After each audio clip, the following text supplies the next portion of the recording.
We've been making documentaries for 10 years now, and as documentary filmmakers, we're always looking for good stories to tell.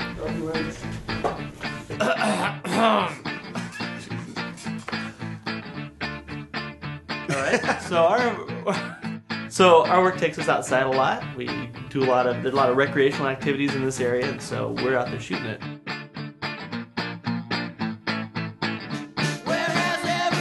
One case in particular was mountain biking. Yeah, so we got Oli Mingo, our director of photography, to go out with the camera and catch some guys riding up in the trails.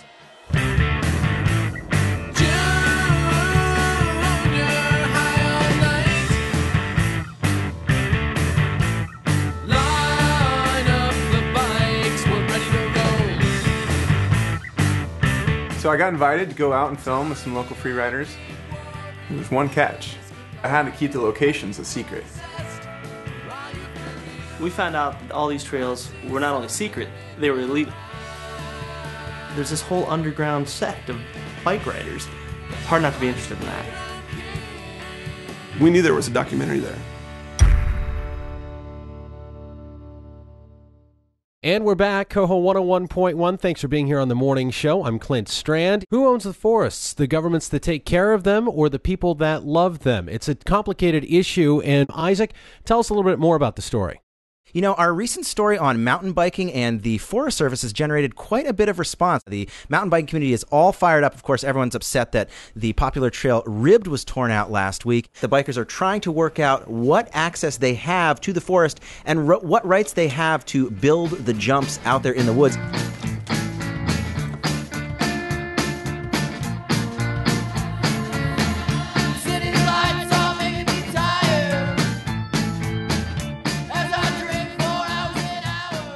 Everybody knows how good it feels with the breeze in your hair when you're a kid riding your bike down the sidewalk hitting curbs. When I drop in and I'm actually riding, it's almost like the perfect uninterrupted run where you have that conversation with nature from top to bottom. You know, there's no alternative really. I'm not going to stop riding.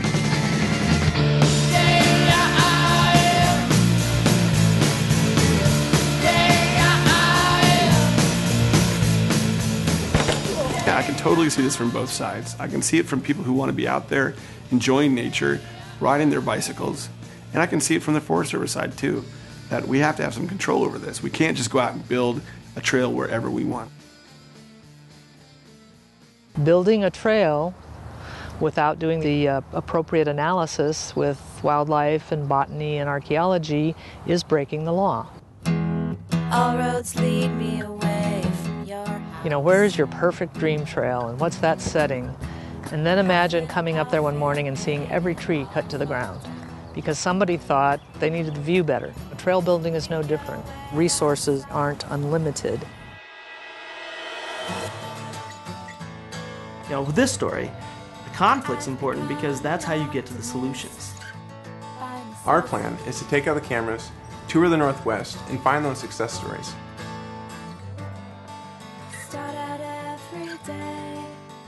They were all renegades, honestly, to start with, and because they were all building illegal trail on the forest. Hey, we had all this ego around it, and people were like, "Oh, we're tax-paying citizens. We demand this," and that's just not the attitude that you need to take with Forest Service. Maybe I convinced them that it was important enough, and if we work together on that stuff, then we certainly have a better chance. We kind of met in the middle, and now we got what we got. It doesn't cost anything to be out here. It's on public land. Public's using it. It's wild. You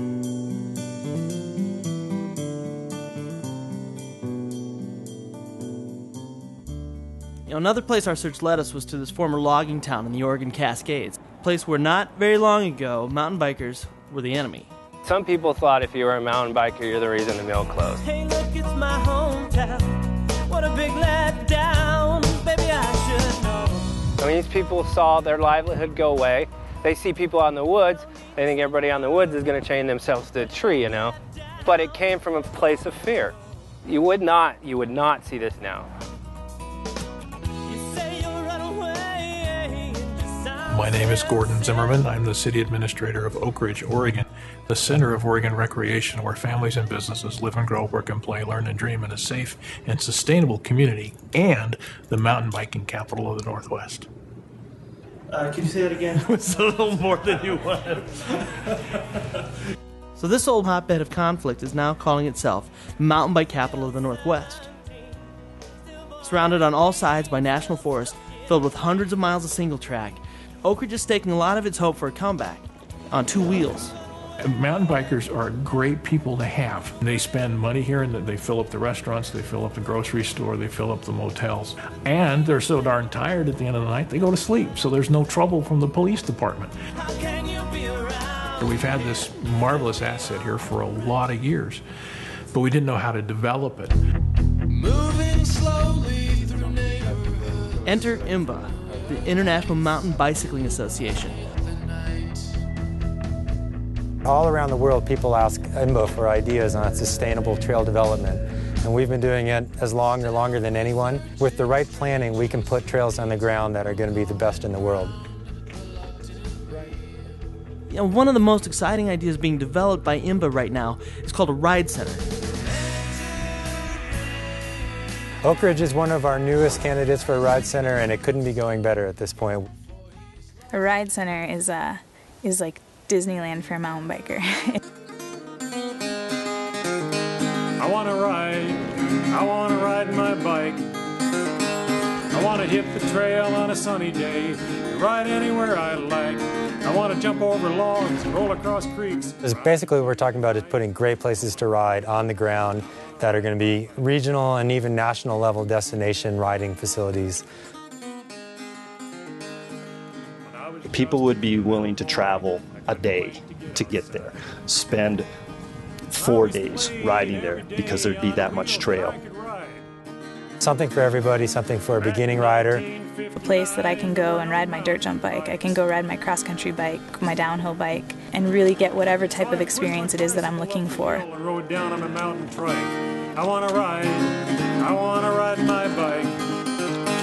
I want to hit the trail on a sunny day, ride anywhere I like. I want to jump over logs, roll across creeks, ride into the night. I want to ride my bike.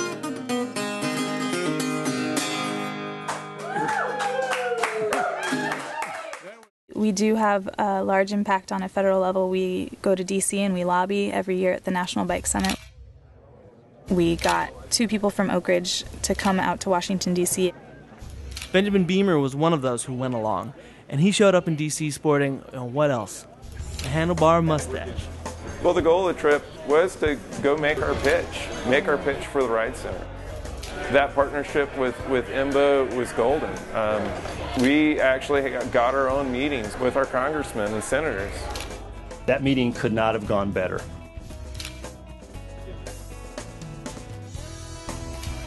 It was all of IMBA's kind of core values kind of converging right there. Speak, build, respect, and ride. We see a huge future for this, and this first round of Ride Centers is really just establishing the model that's going to inform the next round and the next round. There's a lot of mountain bikers, 40 million mountain bikers in the U.S. alone. When we get together and talk, we realize we're on the same side. You know, we really value this place as our backyard as well as your backyard. And it's not just for this decade or the next decade, but it's for perpetuity. You know, we think there are as many solutions out there as there are problems. Documentary films communicate in a powerful way. Our goal in making these types of films is always the same. I mean, we hope to get people involved, to raise the questions in their minds, get them thinking about something they might not have been thinking about before. Pedal Driven has all the ingredients we need. This opens up this topic to a much broader range of people. People who might not otherwise care about land stewardship or sustainability. You know, in the best case scenario, they get involved in the solution. You know, that's the highest calling for a documentary film, if we can actually help foster change.